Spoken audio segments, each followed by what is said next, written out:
My father, improve your English speaking.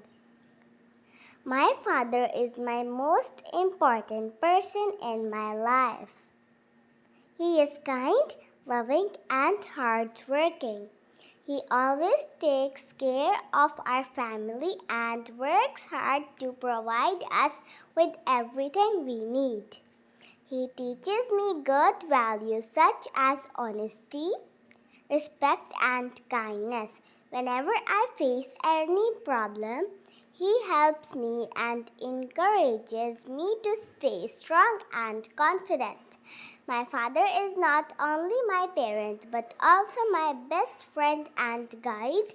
He spends time with me, listens to my thoughts, and gives me useful advice. He motivates me to study well and work hard to achieve my goals. His words inspire me to become a better person every day. Admire his patience, wisdom, and positive attitude towards life.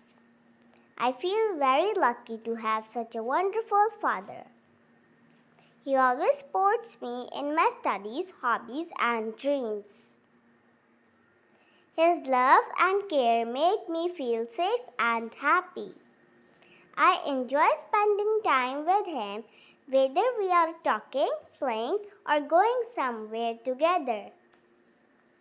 My father is my role model and I am proud of him.